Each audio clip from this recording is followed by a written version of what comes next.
En juillet 2020, alors que nous sommes tout juste sortis de 2 mois de confinement, je lance un appel à témoignages sur les réseaux sociaux pour mon projet de documentaire sur les violences sexuelles sur mineurs. Je reçois une dizaine de témoignages. Chaque fois qu'une fille, après m'avoir entendu sur le sujet, m'a confié avoir été violée, j'ai ressenti une colère indicible, allant jusqu'à une rage intérieure. Je ressentais chaque histoire dans ma chair et cela me rendait responsable. En ayant survécu à un viol, en ayant dépassé ce traumatisme, je devais transformer cette rage et la partager. Je devais trouver les mots pour dire à la France entière combien il y a urgence à agir sur les violences sexuelles sur mineurs.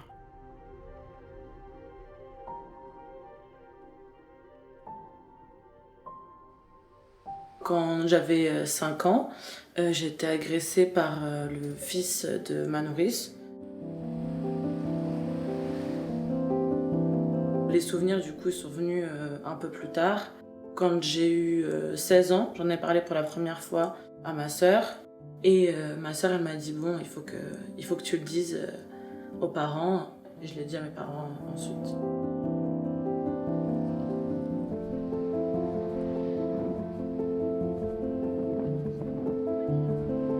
J'avais 11 ans. Alors c'était par le frère de mon père. J'en avais parlé à ma meilleure amie, j'en avais parlé à mes cousines, j'en avais parlé aussi à un cousin à moi. Et en fait, j'en avais parlé pour que ça sorte, mais sans réellement dire ce qui s'était passé, en disant il s'est passé quelque chose, sans mettre des mots précis sur ce qui s'était passé. Et ensuite, j'avais demandé à toutes ces personnes de ne plus jamais m'en parler. Et à partir de ce moment-là, en disant aux autres de ne pas en parler, je me suis moi-même dit qu'il fallait que j'oublie. Et mon cerveau a effacé, on va dire, ce qui s'est passé pour que je puisse continuer à avancer. Alors, je comprendrai après que j'ai eu de l'amnésie traumatique. J'ai été violée par un jeune dans mon quartier quand j'avais 7 ans. Et ce qui s'est passé en fait au moment de l'agression, c'est qu'à un moment donné, moi j'ai eu le sentiment de quitter mon corps et d'être spectatrice de l'action. Ce que j'ai appris plus tard, c'était qu'à ce moment-là, j'étais en train de vivre ce qu'on appelle une dissociation traumatique. En gros, c'est un phénomène de protection que mon corps a mis en place littéralement pour pas que je meure. À partir du lendemain, moi j'ai totalement oublié le viol. J'ai eu une amnésie qui a duré quasiment 10 ans. Lui, il devait avoir 15 ans à peu près, et moi 5 ans du coup. Enfin, autour de 5 ans et lui autour de 15 ans. Il y avait une fille avec qui j'étais souvent quand j'étais petite et je lui ai dit il faut que je te parle de quelque chose. J'ai bu un café avec elle. Elle m'a dit j'ai rien vécu, mais je vais en parler à ma sœur. Et sa sœur, quand elle lui a dit, Anissa, elle m'a dit qu'il s'était passé quelque chose avec le fils de la nourrice, elle a directement dit je sais.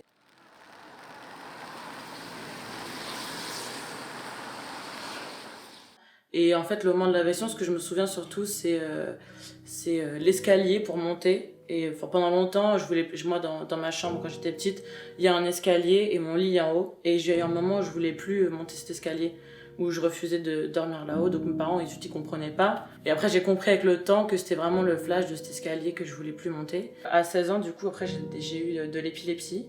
Enfin, maintenant, je suis épileptique, du coup, depuis que j'ai 16 ans. J'avais des trous de mémoire de moments où je faisais quelque chose et d'un coup on me disait ça va et en fait mon cerveau il s'était arrêté pendant quelques secondes.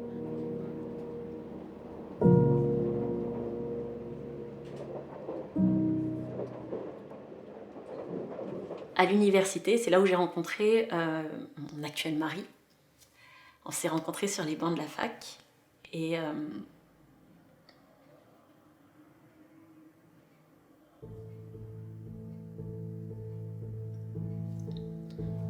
c'est en le rencontrant qu'en fait tout est revenu. Toutes ces choses que j'avais fermées dans une boîte, en fait pour me dire qu'il fallait que je continue, il fallait que j'avance, fallait que... Et en fait tout a ressurgi. Mais pas clairement, mais en fait toutes les sensations, tout ça, tout est revenu. Et c'est le fait en fait d'avoir été confrontée à un homme en fait. C'était la première fois, c'est l'amour de ma vie, mon mari, et c'était vraiment mon premier. Et là, toutes les défenses sont... Tout est tombé. Je passe devant, comme ça je te rattrape. Si jamais toi t'énerves, t'as mis ta main.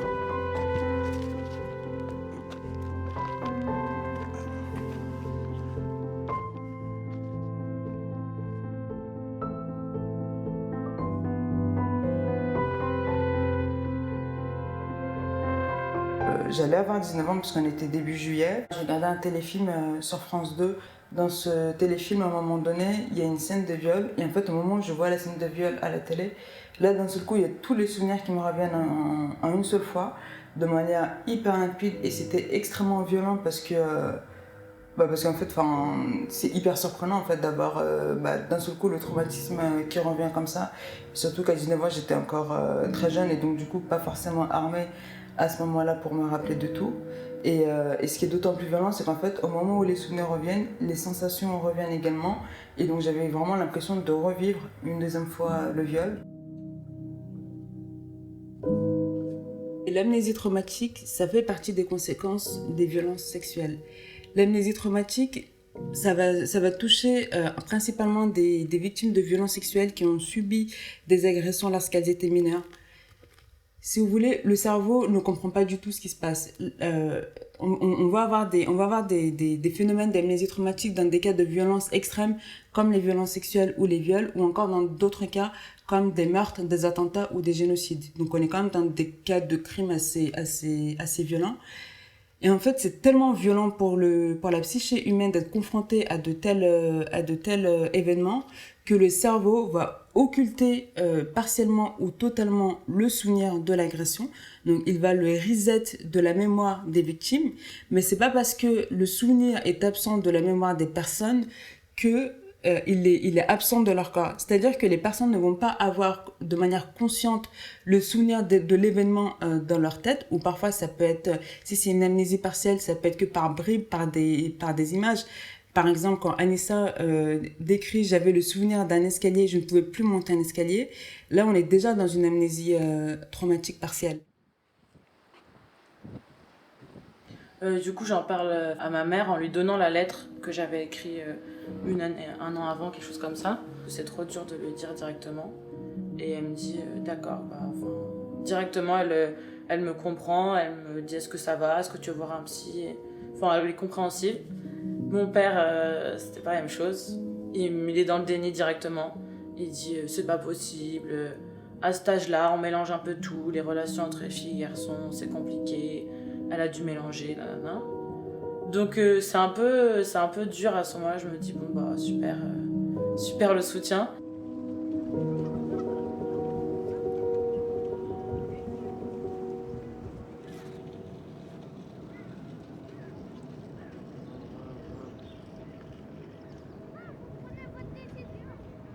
Et comme du coup j'avais vraiment le sentiment d'avoir la même vie que les autres gens de mon âge, je me convainquais que le viol n'avait pas eu de répercussions sur moi.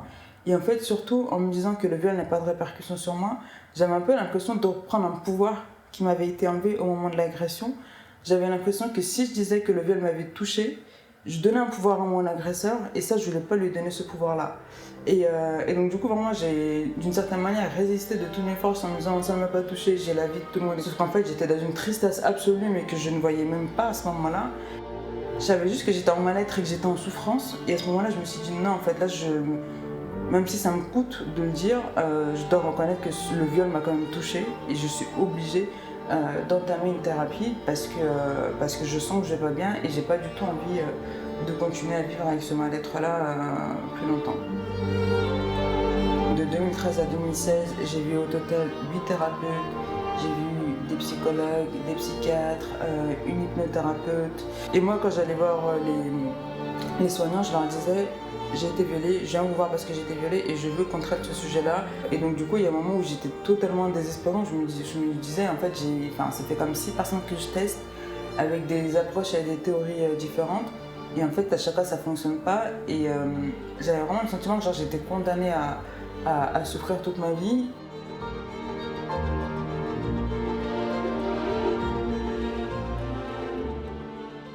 Il est un soutien énorme, mais énorme. Je dis à chaque fois, tu m'as un peu sauvée, parce que moi, à chaque fois, les perspectives que j'avais quand je m'imaginais mariée, je m'imaginais triste. Mariée à un homme que je n'aimais pas.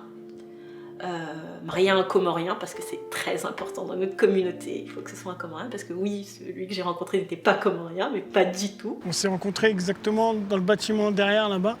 Bâtiment premier cycle. Bâtiment premier cycle. Un lundi soir. Et en fait, on avait cours de TD là-haut, là, cours d'économie. Et Tu te souviens bien? Ouais, je me souviens très bien. En fait, j'étais derrière, dernier rang, comme tous les bons élèves. Et Mariam était devant moi. Mais pas en face de moi, légèrement sur le côté. Et comment ça s'est passé? Comment ça s'est passé? Qui a abordé qui? En fait, je ne l'ai pas abordé. Moi, j'étais avec ma bande de potes, mais elle était devant moi et j'étais subjugué par son visage. Et je dois le reconnaître et je lui dis encore aujourd'hui. Et j'ai dit, j'ai passé mon après-midi de cours de 13h à 18h à la regarder. Mais vraiment, qui était aux antipodes de ce que en fait je me disais que j'allais me marier. Donc je pense que c'est ça aussi. Je pense que je me suis tournée vers quelqu'un qui n'allait pas me renvoyer toujours à ce que j'avais vécu. Il m'a redonné confiance en l'homme. Il a su m'écouter sans me juger. Il a su faire attention à ne pas avoir des gestes qui pourraient me brusquer. Il a vraiment... Et il m'a jamais, entre guillemets, donné des conseils. Parce que souvent, les gens vont dire « Ouais, mais tu devrais faire ci, tu devrais faire ça. » Il a juste été là. Il a écouté et il m'a laissé cheminer, moi, vers ce que je voulais, en fait. J'ai l'impression d'avoir tout essayé pour aller mieux et je vais toujours pas mieux. Et j'ai pu assister à un groupe de parole à la Maison des femmes de Paris au mois de juillet 2016. La seule chose que j'ai pas encore essayé et qu'il faut peut-être que je fasse pour vraiment me libérer de ce traumatisme, je me suis dit, j'ai pas porté plainte, là c'est peut-être le moment aussi de me confronter à la justice et puis après de voir ce qui va arriver, mais dans tous les cas, vu que j'étais déjà au fond du trou. Je l'ai dit à mon père, il n'a pas réellement réagi. Ça l'a attristé, j'ai vu, mais je lui ai dit que je voulais pas dire qui c'était. Vraiment. Il a respecté ça et il m'a dit par la suite que, en fait, il avait réfléchi à toutes les personnes qui étaient passées chez nous. Et ça le hantait, en fait, de savoir qui c'était. Mais à aucun moment, il aurait pensé que c'était son frère. Pour lui, c'était toutes les personnes étrangères qui ont pu passer, etc. Mais jamais lui. J'ai même fait comprendre que c'était tellement lourd que je pouvais pas dire qui c'était.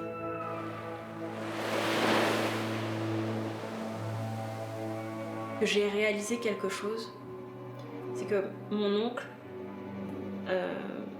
avait 2 filles. Et en fait, c'est vraiment à ce moment-là que je me suis dit mais est-ce qu'il ne serait pas arrivé la même chose ?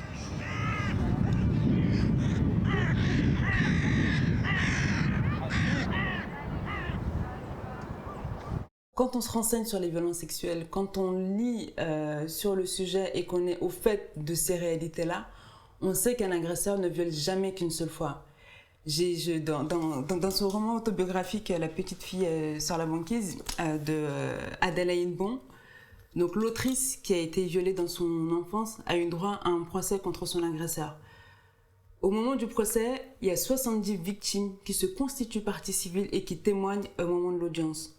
Un psychiatre qui est interrogé pendant ce procès estime que le nombre total de ce seul homme, de ce seul agresseur, est 10 fois supérieur au nombre total de victimes retrouvées.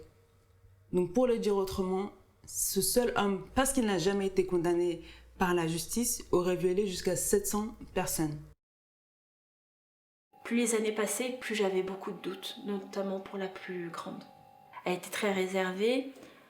Elle avait aussi une posture très de se protéger, en fait. C'est de l'ordre plus du physique. Elle portait des vêtements très amples. regardez pas les gens dans les yeux. Après, ça peut être juste un tempérament, mais moi, je voyais autre chose. Parce que j'avais été pareil à son âge. C'était un âge où on commençait à avoir des formes. Je me donnais des coups de poing sur la poitrine pour ne pas avoir de sein. Pour ne pas avoir... qu'il y ait une occasion, en fait, qui puisse venir vers des attributs féminins. Et je la voyais, elle, cacher ces attributs-là. Et donc, j'en ai parlé à ma mère, dans un premier temps. Et en fait, je lui ai dit que je lui disais ça parce qu'il faut protéger ses filles. Que je sais pas ce qui s'est passé. Que c'est pas pour moi que je le dis, mais c'est qu'il faut faire attention à elles.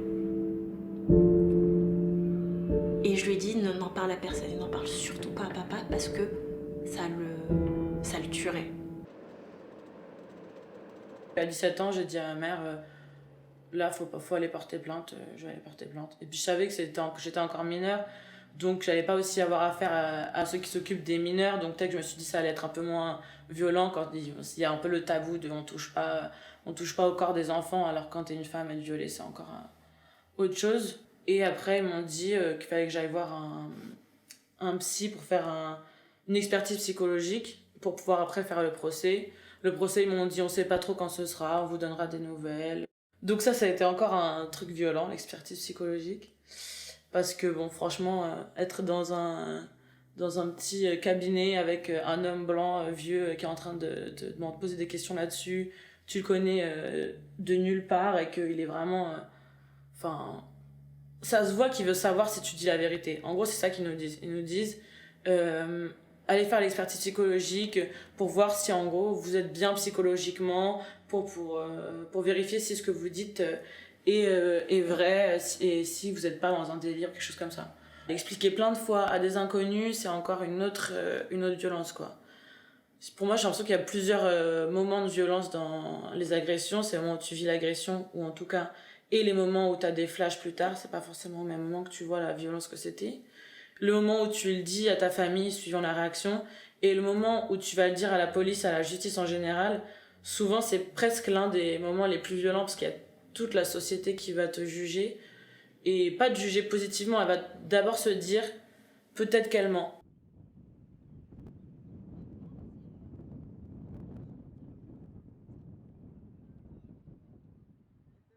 Dans ma tête, je me disais, bon, la seule solution, c'est que je m'en aille. Ils comprendront jamais si je reste à la maison et il faut que je les mette devant le fait accompli. Si je m'en vais avec cet homme, je ne reverrai plus ma famille. Je prends mes affaires et je les appelle et je leur dis, en fait, je ne reviendrai pas à la maison, je suis partie. Et je me marie samedi. Je leur laisse une dernière occasion de rencontrer mon futur mari. Ce qu'ils refusent, donc je dis, voilà. J'ai dit que j'étais obligée de vous mettre devant le fait accompli, je pars et je me marie. Et donc le samedi, je me marie avec mon époux. Et c'est l'un des plus beaux jours de ma vie, même s'il n'y avait aucun membre de ma famille.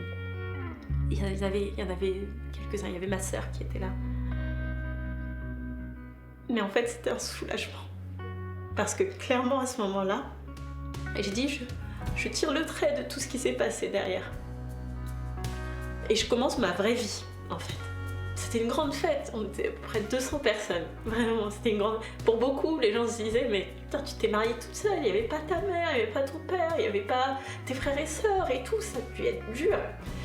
Et j'ai vécu ce jour-là comme si c'était une renaissance, quoi. Donc on se marie à la mairie. Et pendant le cocktail, on me ramène mon téléphone, on me dit c'est ton frère. Et vraiment, je voulais pas qu'on me gâche la fête, quoi. Et on m'a dit non mais prends-le. Et donc c'était mon grand frère. Et il me dit papa il veut te parler. J'ai mon père au bout du fil et il me dit ta mère m'a tout dit.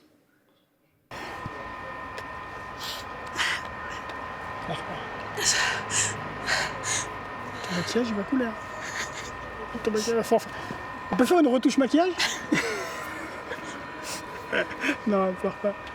En fait, ça a été un tel choc pour ma mère de pas être là le jour de mon mariage. Ça a été une telle pression pour elle de garder tout ça. qu'elle a tout dit à mon père. Elle a dit de toute façon, j'ai rien à perdre, j'ai déjà perdu ma fille en fait.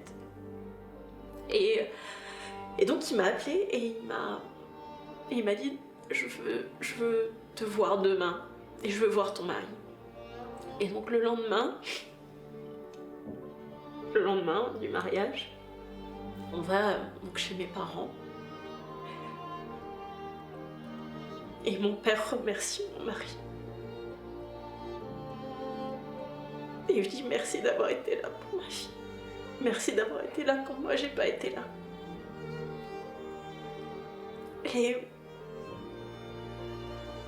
bon, après l'avoir un petit peu menacé de dire qu'il avait intérêt à me rendre heureuse, il s'est tourné vers moi et il a dit il est hors de question que ça se passe comme ça. Et donc le lendemain, je vais au commissariat et je dépose plainte. J'ai été bien reçue, mais les policiers qui étaient en face de moi n'étaient pas du tout formés pour prendre ce genre de paroles.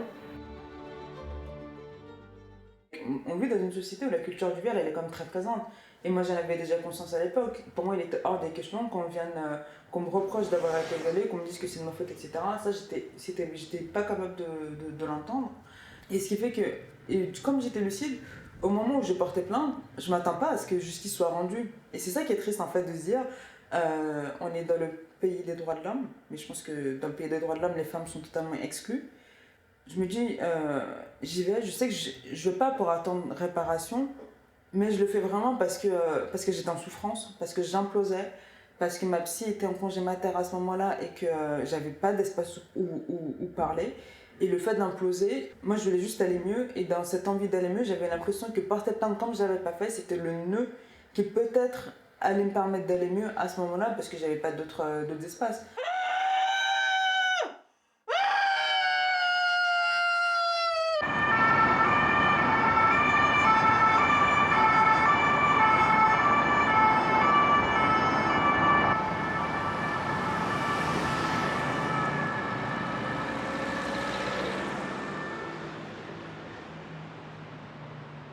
J'avais porté plainte au lieu d'aller directement au commissariat. Je m'étais renseignée, j'ai vu que je pouvais porter plainte directement auprès du procureur de la République en lui écrivant un courrier que je lui adressais. Du coup, j'ai privilégié ce canal-là parce que je m'étais beaucoup déjà renseignée sur le sujet des violences sexuelles, sur les traitements de la justice, etc. Je savais qu'elle était chaotique et je voulais pas me confronter à cette violence. Je me sentais beaucoup trop fragile et vulnérable pour aller devant des flics et recevoir la maltraitance d'un mauvais accueil parce qu'ils ne sont pas du tout formés. Ça, je voulais m'en préserver.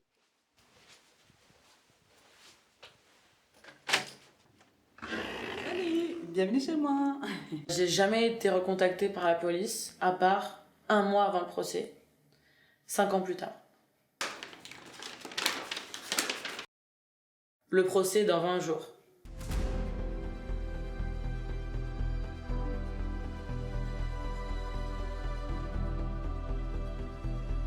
L'avocate, elle me dit au moins on part bien parce que tu vas être reconnue victime. Peut-être pas victime de viol parce que ça va être requalifié, forcément.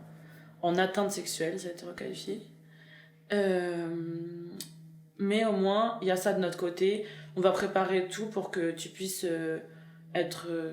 avoir des réparations. Donc la seule chose que la justice peut nous donner, c'est de l'argent pour nous réparer. Et ça, franchement, c'est grâce à elle que j'ai compris, j'ai pas culpabilisé de demander de l'argent.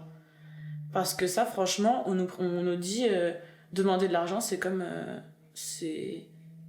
On nous fait culpabiliser en mode, comme ça, vous vous demandez de l'argent, on vous a violé, ça veut dire que vous voulez de l'argent en échange. Et ça, encore une fois, mon père, quand j'en parlais du procès, il a dit, mais pourquoi tu veux de l'argent tant que t'es reconnu, c'est bien, tu sais que ce qui s'est passé, c'est vrai, pourquoi tu veux demander de l'argent ?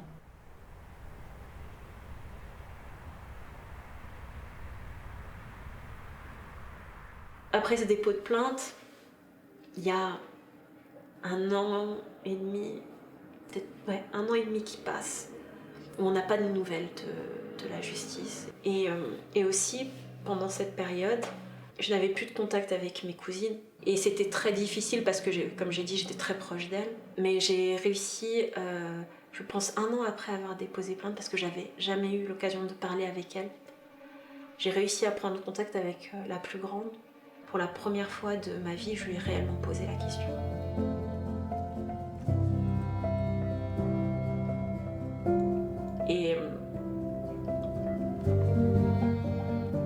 Et malheureusement, elle m'a dit qu'elle aussi.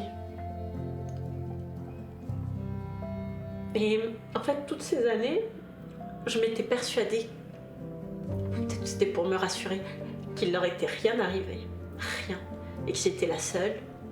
Et quand elle m'a dit ça, un sentiment de culpabilité, de ne pas avoir fait ce qu'il fallait au moment où il le fallait. Parce que si j'avais fait le nécessaire, elle n'aurait pas connu ça. Et donc elle en parle à sa mère, où elle lui a dit ce qui s'était passé. Et à ce moment-là, ma tante, elle croit à sa fille. Et elle lui disait, même si ton père est fou, il faut pas que tu le dises. Elle lui disait, s'il te plaît, non, ne le dis à personne, ne le dis à personne, ne le dis à personne. Je l'incrimine pas, mais quand on est là et que son propre enfant dit qu'elle a été violée par son mari et de se dire qu'on n'a rien vu, c'est très très dur à encaisser. Et donc la première des choses, c'est d'être dans le déni. La policière, je vais la voir et je lui raconte mon histoire. Je lui dis, bah voilà, j'attends là des nouvelles du commissariat et c'est elle ensuite qui m'incite à appeler le commissariat pour savoir où ça en est. Et je lui dis, mais est-ce que vous pensez que ma plainte va aboutir, dans le sens, est-ce que vous pensez qu'il va être condamné et puis que moi ça va aller mieux, quoi. Elle me dit non, enfin, elle n'a même pas fait semblant, elle m'a dit non, et elle m'a dit, même si on avait trouvé des traces de sperme sur vous, même ça n'aura pas suffi à ce que votre agresseur soit condamné, parce que ça aurait prouvé relation sexuelle entre guillemets, mais ça n'aura pas prouvé agression sexuelle. Et donc là je dis mais à la fois je réjouis face à elle, en même temps je suis dans une colère monstre, je commence à pleurer de colère. Je dis mais en fait qu'est-ce qu'il faut pour qu'il soit condamné? Et elle me dit en gros il faut juste des aveux de sa part pour que ça fonctionne. J'ai dit bon madame, moi j'ai pas beaucoup d'estime pour l'intellect de mon agresseur, mais je pense pas non plus qu'il soit bête au point d'aller au commissariat et dire ouais je l'ai violé et alors vous allez faire quoi, enfin s'il suffit juste de mentir et que ça fonctionne, enfin elle est nulle la justice française.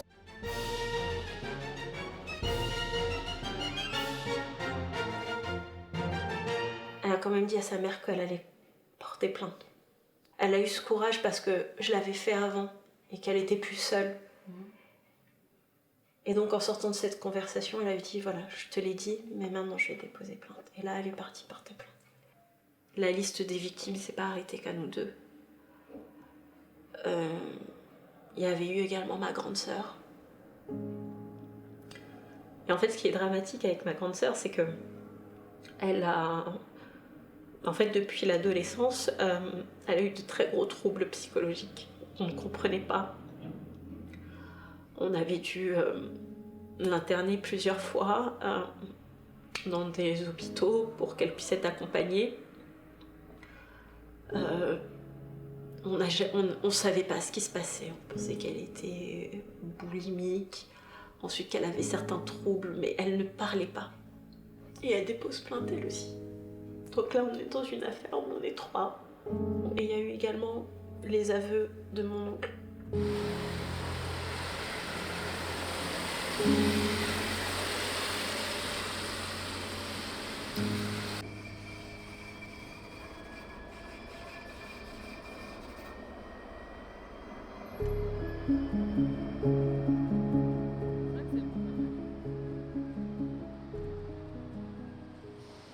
Il fallait avoir une avocate pour avoir accès au dossier. Donc elle a eu accès à tout. Elle m'a appelée, elle m'a dit bonne nouvelle, il a avoué. Elle m'a dit d'aller voir une psy, du coup, pour pouvoir qu'elle fasse un peu un diagnostic de la manière dont je me sens, comme j'avais pas vu de psy, qui s'occupe spécialement des victimes d'agressions sexuelles. Et donc elle a des formes de réparation à travers l'équitation, à travers l'escrime et plusieurs choses. Et donc elle a dit vas-y, tu vas lui parler un peu de toi, ça va te faire du bien, tu vas expliquer le procès, elle te fait un devis, comme ça au procès ça permet qu'on demande de l'argent pour cette réparation, plus d'autres dommages et intérêts.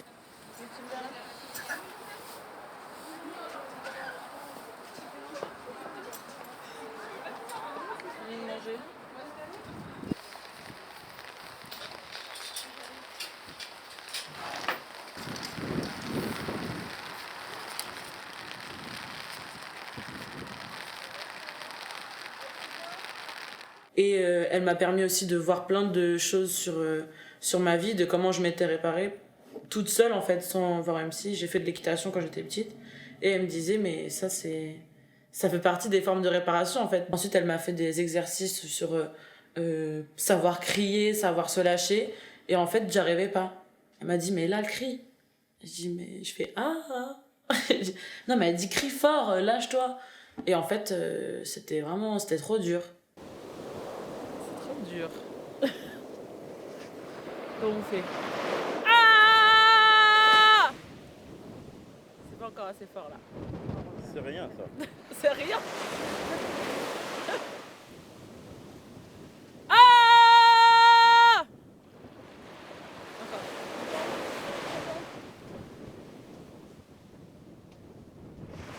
Ah! Ça a failli casser ma voix là. C'est le moment du procès, en juin. Je vais en Normandie, puisque la veille. Et la veille, l'avocate m'appelle, elle me dit le procès est reporté.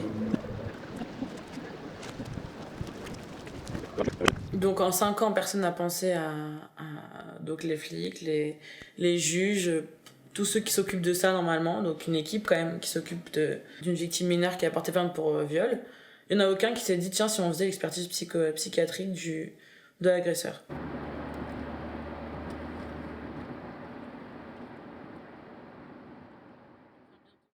Et donc je me dis là vraiment on nous respecte pas quoi. Énervée, outrée, franchement je m'effondre un peu quoi.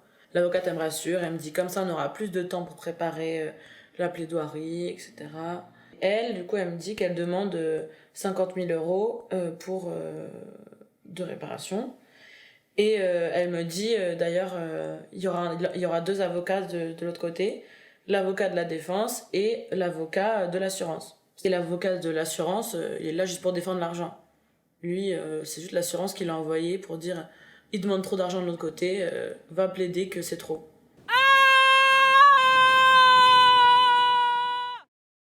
Et ensuite arrive le procès en cour d'assises et c'était en octobre 2015. Déjà, on avait peur parce que c'était la première fois qu'on allait le revoir. C'était dans le box des accusés, donc c'était un moment très particulier. Il y avait ma sœur aussi qui était psychologiquement très très instable. Parce que lorsqu'elle a déposé plainte, entre le moment où elle a déposé plainte et le moment où le procès est arrivé, elle allait très bien. Pour la première fois de sa vie, le fait d'avoir dit ce qui lui était arrivé, on a eu des années de répit. 1 semaine avant que le procès commence, ça n'allait pas du tout, donc elle a dû être internée à ce moment-là. Et on a dû demander une dérogation à l'hôpital pour qu'elle puisse assister au procès. Donc elle était au procès, mais très clairement droguée aux médicaments. Et il y avait aussi quelque chose de très important, c'était notre avocate. On nous a conseillé une avocate, et c'est vrai que tout le monde nous disait, voilà, il a avoué, c'est presque du tout cuit. Votre histoire, elle est claire, il n'y a pas d'équivoque. Ça a été une énorme erreur. Énorme erreur. Parce que, en fait, elle a bâclé notre dossier. Elle ne savait pas qui était qui. Elle inversait nos prénoms. Quand il y avait des témoins qui venaient à la barre, elle me demandait qui c'était. Là, c'est un petit peu la femme de l'accusé qui est à la barre, donc c'est un peu important. J'ai dû préparer des fiches pour lui donner, quand j'ai vu le premier jour de procès, j'ai préparé des fiches pour expliquer qui était qui, lui refaire la chronologie. Ça a été horrible. Elle regardait des photos de son enfant pendant le procès. On avait la procureure, heureusement était là, et tentait tant bien que mal de rattraper pas mal de choses. Et de l'autre côté, il avait 2 avocates. Des requins. Des requins.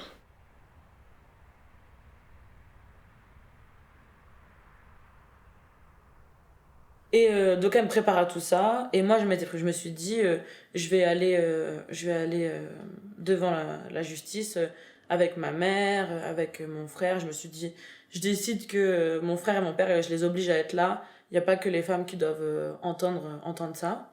Et elle me dit en fait c'est pas possible, t'es obligée d'y aller toute seule. Et c'était à huis clos. Parce que du coup il était mineur, donc et même là c'est pas parce que moi j'étais mineure, c'est parce que lui était mineur.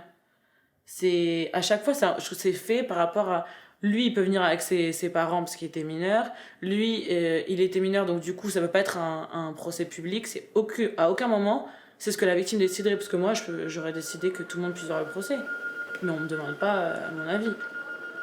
On arrive en octobre, pareil je vais en Normandie, et donc la veille on m'appelle, on me dit le procès est encore décalé. Je dis mais qu'est-ce qui s'est passé cette fois? L'avocate de l'autre victime est tombée dans les pommes. Et dans la vue de classement, il y a une espèce d'annexe qui me dit, en gros, soit vous pouvez vous constituer partie civile et aller et porter plainte en vous constituant partie civile. Et dans les annexes, j'avais aussi vu que c'était possible de faire un recours à la commission d'indemnisation des victimes d'infraction, la CIVI. Donc du coup, j'en parlais avec une amie à moi qui met en relation avec une connaissance commune en me disant, bah voilà, elle est l'avocate, parle-lui de ton affaire, etc. On va au tribunal le 20 septembre 2022. Mon avocate, elle avait 2 semaines, il fallait que 2 semaines avant, elle vienne déposer l'ensemble du dossier sur place pour que ce soit recevable, pour qu'on puisse être reçu le 20 septembre. Il y avait plusieurs juges devant nous. La présidente des juges lit mon histoire. Et en fait, elle s'arrête très tôt, entre guillemets, dans le récit. Et là, mon avocate, elle est étonnée en lui disant, mais il y a d'autres éléments que je vous ai apportés il y a 15 jours. Je suis étonnée de ne pas les entendre. Comme le dossier avait été perdu, les juges ne pouvaient pas du tout statuer sur ma demande. Et à ce moment-là, ce qu'ils font, c'est de dire, rendez-vous le 31 janvier 2023, parce que non, on n'a pas, nous, les éléments pour... on n'a pas les éléments pour prendre une décision. Donc là, on est 17 ans plus tard après l'agression. Donc au 3e report du procès. Et moi, m'avait préparé l'avocate, elle me disait, tu sais, le moment du procès, c'est pas le moment de la vérité, elle m'avait dit. Parce que, en fait, tout est déjà préparé. L'agresseur, il va dire ce que l'avocat a dit de dire. Les avocats, ils ont déjà tout prévu. Nous, de notre côté, on sait ce qu'on doit dire. Donc, en fait, c'est pas comme dans les films où on se dit, va y avoir un retournement de situation, il va dire finalement que c'est un violeur. Non, en fait, il va rien dire du tout. Tout est déjà cadré. Donc, j'y vais dans cette optique, en me disant, moi, en tout cas, je vais dire tout ce que j'ai envie de dire parce que c'est le moment de le faire. Et donc, je prends la parole et j'explique les conséquences, j'explique comment ça a influencé ma vie, l'épilepsie, j'explique comment ça a influencé ma sexualité aussi avec le temps, tous les moments. Pour moi, c'était le début de ma sexualité, c'est comme si je revivais le viol à chaque fois, en fait. C'était vraiment la sexualité hétérosexuelle, c'est pas les mecs qui vont aider à ce que ça se passe bien non plus. Donc du coup, c'est ça aussi, c'est qu'en fait, pendant longtemps, ça a été aucun truc d'épanouissement, quoi. C'était pas du tout un truc qui est censé être agréable, mais c'était pas le cas, quoi. J'explique pourquoi j'ai besoin d'avoir des réparations, que j'ai pas les moyens de payer un psy, etc. Donc mon avocate, elle parle en première et tout. Elle dit, oui, je sais que vous allez me dire que 50 000 euros, c'est beaucoup, mais non, c'est pas... Il y a rien qui est beaucoup, c'est l'argent dont elle a besoin pour pouvoir se réparer, etc., etc. Et ensuite vient le tour des avocats, donc l'avocat de la défense et l'avocat de l'assurance. Franchement, les deux, déjà deux mecs qui sont là en train de défendre un violeur, quoi. Il y a plusieurs trucs qu'ils ont remis en question. Directement, ils ont dit, comme vous l'avez dit, 50 000 euros, c'est vraiment exorbitant. Vous jugez un enfant et vous pouvez pas juger comment il est maintenant. Il est devenu un adulte, il a changé, blablabla. Et il parle aussi du fait que l'avocate, elle a du coup donné un devis pour le soin psychiatrique, psychologique. Et l'avocat, il dit mais c'est même pas des médecins, c'est une association. Il y a le procureur qui prend la parole et en gros, lui, il dit ah mais heureusement qu'il a avoué. Je me dis tout ça pour ça. Donc je me dis bon, tant pis. Elle me dit bon, ça nous laisse l'opportunité de renforcer le dossier, etc. Moi, dans le dossier, sachant que j'avais demandé déjà à mes psys qui m'avaient suivi de faire des courriers dans lesquels ils précisaient pourquoi j'étais venue les voir et aussi ce qu'ils avaient vu eux en tant que symptômes chez moi. Et là, ils me disaient on peut renforcer ton dossier dans lequel tu peux du coup demander à tes proches aussi de témoigner en disant ce que eux ont observé en termes de répercussions sur ta santé. Les arguments que les gens, alors je pense que c'est également lui ce qu'il avait dit, qu'il fallait aller, c'était sur j'avais menti pour me marier avec un blanc. Toujours ce même truc que je trouve aberrant toujours, mais qui a fonctionné. À aucun moment, on a parlé du fait qu'il l'ait avoué. On a préféré le faire à huis clos. Plus aussi pour que nous, on ait plus de facilité à expliquer les faits. Parce que d'avoir les membres de sa famille dans la salle, on leur a jamais dit précisément ce qui s'est passé. Même moi, quand ma cousine et ma sœur sont passées à la barre, on n'en avait jamais parlé directement. Et j'ai découvert comment ça s'était passé. Et même moi, de l'avoir vécu, d'entendre comment ça s'était passé pour elle. Parce que je rappelle, ma sœur avait 7 ans. Ma cousine, c'était de 6 ans à 14 ans. C'est des choses qu'on ne veut pas entendre. Et je pense que les membres de ma famille n'auraient pas supporté. Ils n'auraient vraiment pas supporté. Mais quand on entend réellement ce qui s'est passé, on peut pas être là à défendre quelqu'un comme ça, c'est pas possible. Ou au moins on a un minimum de doute. Et donc, le jour du verdict,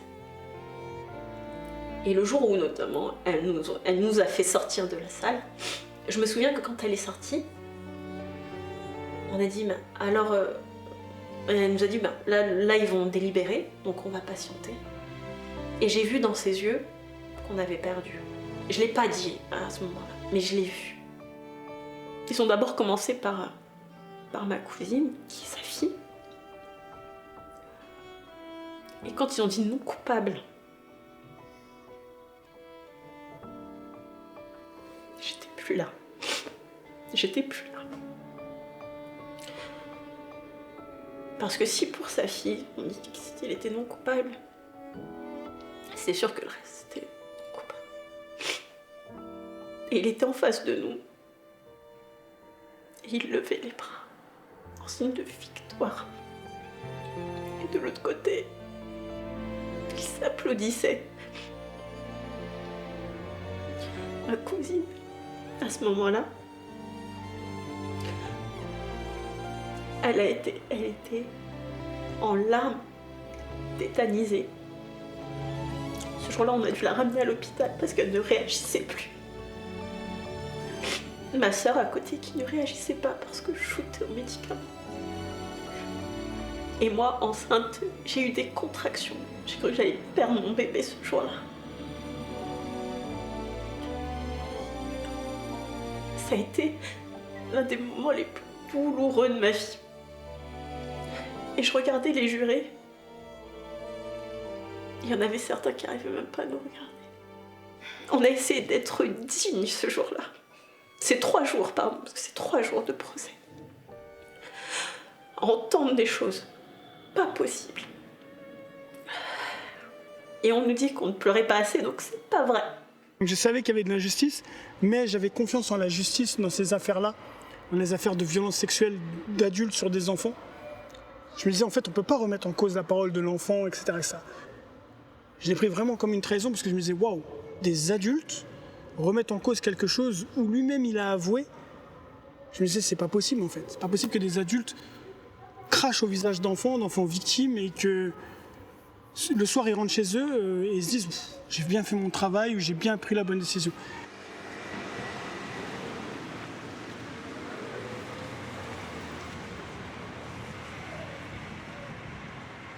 lendemain, je me suis mise à pleurer, mais en continu du matin jusqu'au soir.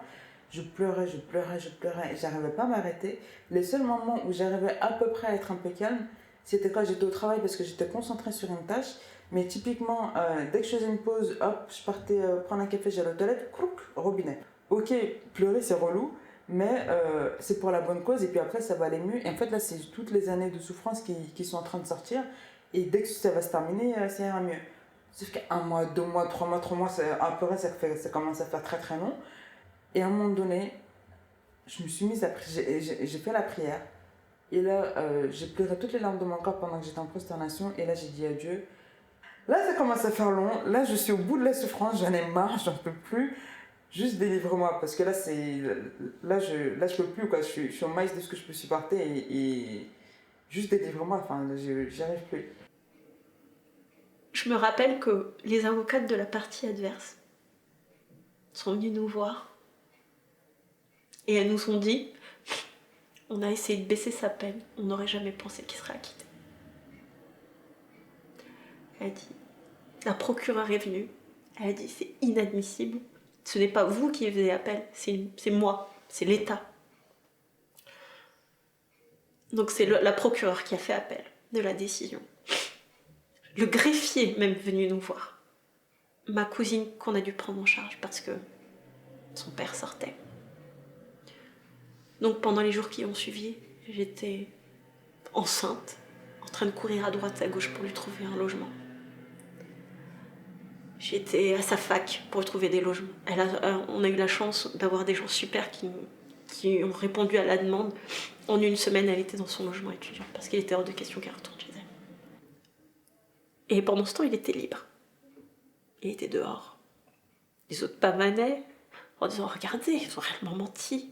C'était faux. » Les mois passent. Donc ça, c'était en octobre. Et j'accouche en février. Quelques mois plus tard, en mai, on part en vacances avec mon mari et mes enfants. Et en arrivant sur notre lieu de vacances, j'avais mon bébé dans les bras et je commence à sentir que je vais pas bien. Et mon mari qui déchargeait la voiture avec ma fille. Et je le pose sur le canapé et je tombe. Et mon mari qui vient, qui me donne des claques parce que je partais. Et je lui disais, je vais pas mourir devant mes enfants. On m'emmène à l'hôpital et là ils me disent que j'ai fait un infarctus. Et on explore et on voit en fait que j'ai une coronaire qui s'est fissurée. Personne ne se l'explique. Ils se disent, vous êtes jeune, vous n'avez pas de problème de santé, vous avez... Mais en fait, mon cœur, littéralement, s'est fissuré. Et c'est un des dommages que ce procès, que toutes ces épreuves a eu sur mon corps. Franchement, l'image d'avoir le cœur qui se fissure. J'ai eu tellement de tristesse, tellement d'épreuves accumulées que mon corps il a dit stop, tu peux plus.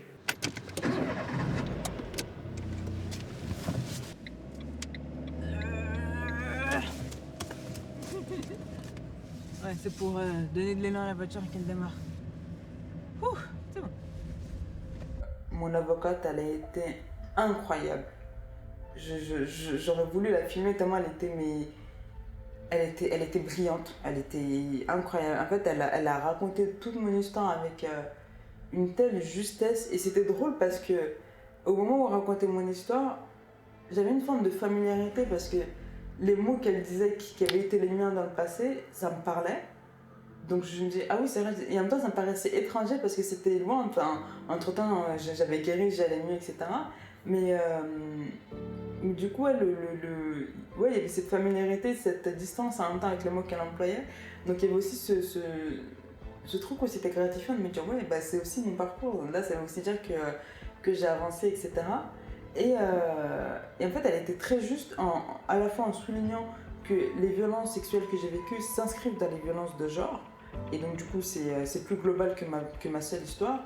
Et ce sur quoi elle avait mis l'accent que moi j'avais pas du tout vu à ce moment-là, c'était qu'à chaque fois que je revenais vers la civile pour leur dire coucou les gars, donnez-moi de l'argent pour aller mieux, c'était parce que je recommençais une thérapie, donc elle faisait le lien entre ma demande à la justice et mon besoin de soins. Et je me rappelle que quand on est sorti de là, je lui ai dit, qu'importe le résultat, tu m'as rendu ma dignité. C'est le moment où ils vont donner le verdict. Lui, je crois qu'il a pris du sursis et des soins psychiatriques. Et donc, du coup, ce qui m'a été donné, c'est 10 fois moins que ce que l'avocate avait demandé. Donc 5 000 € au lieu de 50 000. Et surtout, c'est 10 fois moins, mais symboliquement, c'est le minimum que l'assurance a demandé. Et donc, la justice a décidé que c'est l'assurance, finalement, qui est la mieux capable de dire combien une victime doit avoir.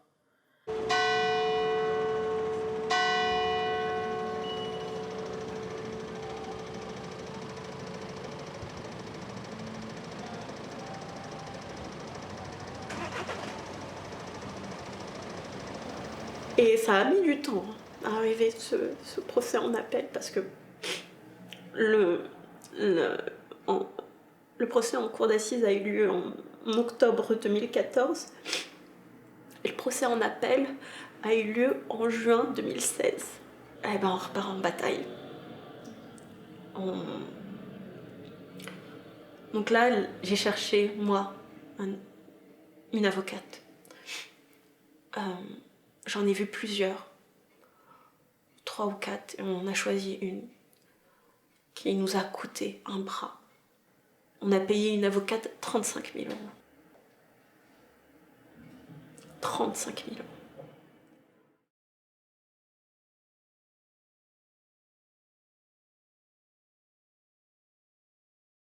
Et donc du coup voilà, là on savait que le verdict final aurait lieu le 7 mars 2023. Bah, du coup là il n'y avait plus qu'à attendre un mois et demi avant de savoir. Le 7 mars 2023 c'était un mardi, c'était un jour de grève. C'est marrant parce que le 31 juillet aussi c'était un jour de grève. Je sais pas si c'est une corrélation entre les deux mais voilà.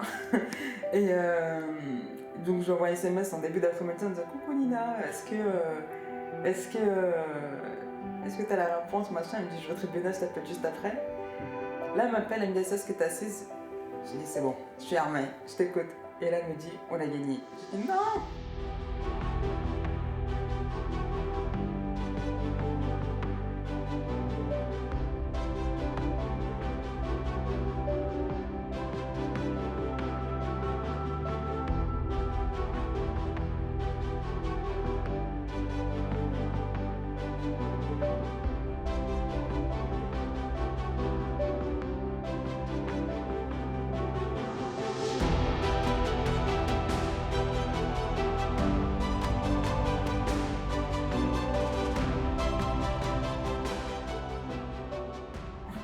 Truc de ouf, hein, vraiment j'étais genre hyper contente parce que j'y croyais clairement pas. Et ce qui était beau c'est que au-delà de mon histoire, parce que dans tous les cas moi j'avais continué de me soigner par moi-même, donc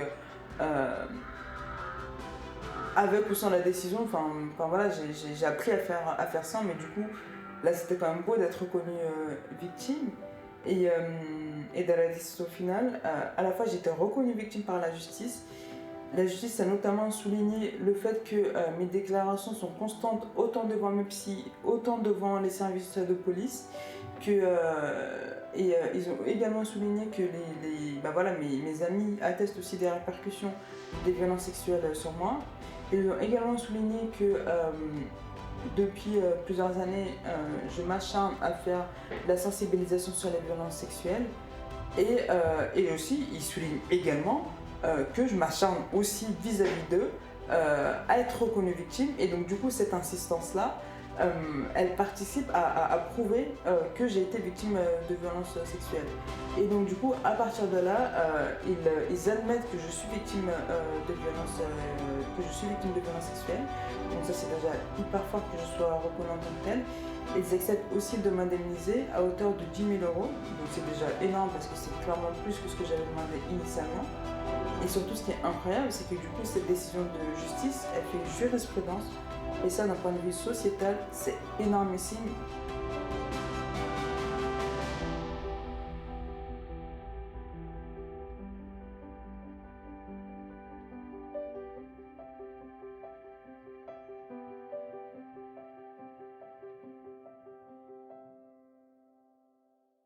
nous a dit qu'il fallait qu'on constitue une liste de témoins. Et donc on a appelé toutes ces personnes à la barre pour qu'elles expliquent comment ça s'est passé, comment je leur en ai parlé, ce que je leur avais demandé de ne plus m'en parler. Notamment le cousin à qui j'en avais parlé. Je l'appelle et pour la première fois depuis toutes ces années, je lui demande « Qu'est-ce que je t'ai dit ?» Et il me raconte tout ce que je lui ai dit. Et je le remercierai jamais assez. Parce qu'il a dit « Moi, je vais à la barre. Tu me le demandes, j'y vais. Je dis tout ce qui s'est passé. » Et il est venu. Et ça a beaucoup servi parce que lors du premier procès, il n'y avait que des membres de notre famille, des personnes très proches où on pouvait dire que c'était l'affect et qu'ils étaient là pour nous défendre, etc. Là, c'était un cousin, mais qui était quand même relativement éloigné. Ma meilleure amie n'a aucun intérêt à mentir pour moi. Et donc, ils ont été là et ils ont dit des choses factuelles, comme elles se sont passées. Il y a eu mon mari qui a parlé de tous les dommages, de tout ce que ça impliquait dans notre vie personnelle aussi, qui donnait plus de poids et qui montrait réellement les traumatismes. J'étais dans une posture où je me disais, même si le verdict n'est pas positif pour nous, on a gagné quand même. Je me souviendrai toujours du verdict, parce que ça... Je revoyais les images du premier procès, où il y avait 4 ou 5 personnes de notre côté. Et là, il y avait tellement de monde de notre côté qu'il n'y avait pas assez de place pour s'asseoir. Et quand ils ont commencé, par ma cousine, qui l'ont déclaré coupable,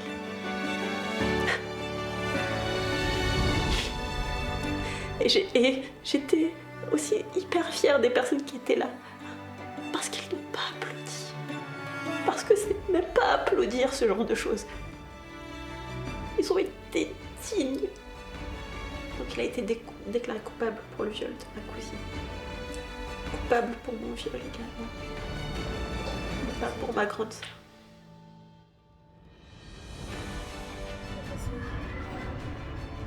Colle pas trop, s'il te plaît.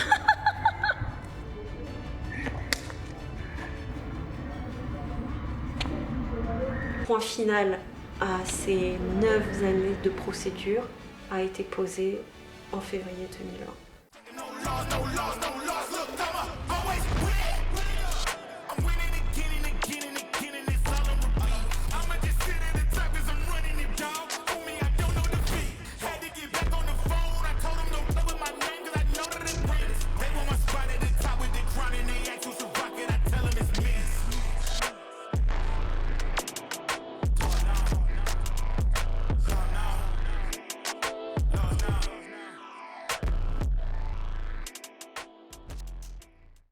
Le féminisme, c'est quand même vraiment ce qui m'a sauvée, parce que c'est là où je me suis rendu compte que, enfin, je le savais déjà depuis toujours, mais que c'était pas que mon problème et que ça arrivait pas, que ça arrivait à beaucoup de femmes. À la fois, ça me rend triste que ça arrive à beaucoup de femmes, beaucoup d'enfants, que d'être agressées par des hommes, mais ça me permet de me dire que on peut s'unir et tout ensemble faire quelque chose pour ça. J'ai du mal à avoir de l'espoir dans la justice et dans la prison, en tout cas comme on l'a en ce moment. Je pense que toutes les femmes connaissent la condition commune, l'oppression commune qu'on vit sous le patriarcat. Et au-delà d'y survivre individuellement, je pense que collectivement, on doit s'unir et changer cette société. Et que les femmes, elles prennent déjà soin des autres femmes. Et je pense que juste on doit continuer là-dessus, sauf que c'est la société entière qui doit être une société de soins. On ne peut plus rester dans l'omerta, on ne peut plus rester dans le silence, on ne peut plus continuer de se taire, on ne peut plus... Enfin non, en fait là, il faut que le monde sache que les viols existent, que les viols sur enfants existent, et il faut que le monde sache toutes les conséquences que ça engendre pour nous. Et il est hors de question qu'on continue à porter seul la charge des violences sexuelles. On porte déjà tout le poids du traumatisme et on galère seul à se reconstruire. En fait, c'est bon, il faut qu'au bout d'un moment, la société, toutes les personnes qui composent notre société prennent aussi leurs responsabilités et agissent, protègent les personnes victimes, qu'on soit plus seuls en fait, à porter tout ça. Il y en a beaucoup qui vont dire oui, maintenant avec MeToo, on vous a entendu. Non, non, vous n'avez rien entendu. Je dis toujours, MeToo, c'est un murmure. Si véritablement toutes les femmes de cette terre qui ont subi des violences sexuelles racontent tous les impacts que ça a eu sur leur vie, mais sur toutes les sphères de leur vie, depuis le jour de l'agression jusqu'à l'âge qu'elles ont aujourd'hui, la terre va trembler et s'effondrer en deux. Pour moi, il y a deux choses. C'est avant de pouvoir en parler avec ses enfants, il faut d'abord se questionner soi-même sur quel est mon rapport en fait à ce type de violence. Je commence déjà à éduquer ma fille, qui est plus grande, au fait que son corps est son corps. Et que personne, que ce soit même moi, son père, personne ne doit toucher à ce corps-là. Quand Dalia est née, j'ai passé la meilleure nuit de ma vie. Le lendemain matin, c'était très compliqué. Parce que je me suis dit, waouh, c'est une fille. Et comment moi, en tant qu'homme, je dois élever ma fille? Moi, au contraire, avoir un garçon, ça me faisait vachement peur. Parce que clairement, quand on m'a dit que c'était un garçon, je me suis dit, il y a eu la panique. Parce que je me suis dit, est-ce que je suis pas en train de mettre sur terre un bourreau pour une autre femme plus tard? Franchement, ça a été un truc où tout de suite j'ai fait waouh, un garçon, une fille, je sais comment ça fonctionne, un garçon, en fait, ça a trop de, pas connotation négative, mais tu vois, voilà, où tu te dis, qu'est-ce que je vais faire, quoi? Qu'est-ce que je vais faire et comment je vais l'élever et comment je vais faire en sorte qu'il soit respectueux. Et en fait, toutes ces questions. Vraiment, en fait, les mêmes que moi, quasiment, mais. Ouais, mais pour une fille et toi pour un garçon. Et clairement, tout ça, ça s'est passé vraiment au moment de l'échographie où on me dit c'est un garçon. Après, et dans ma tête, je me suis dit punaise. Après, il y a eu le choc de la naissance, que quand t'as vu la taille du bestiau, tu t'es dit. 5 kilos quand même. Oui, 4 kg 800, 4 kg 890. Non, c'était. Donc, ouais, c'était vraiment. Ouais. Mais pour Zachary, j'ai au moins de questionnement. Mais parce que je suis un garçon, je me suis dit que ce serait plus facile, alors que bizarrement, non. Parce qu'il faut quand même lui apprendre les codes. Respecter autrui et respecter les femmes surtout. Je finirai simplement par rappeler ceci.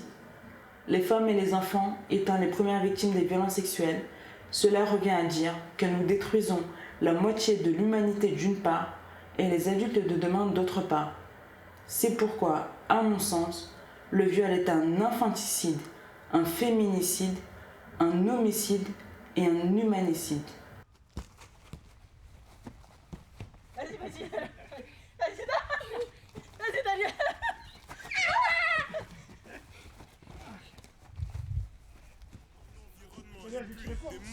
T'as eu quand t'étais plus jeune, comment un adulte peut aimer un enfant si aucun adulte l'a aimé dans son enfance. Si c'est français, la France frissonne quand j'arrive. Inverse les rôles, c'est moi qui viens pour coloniser Paris.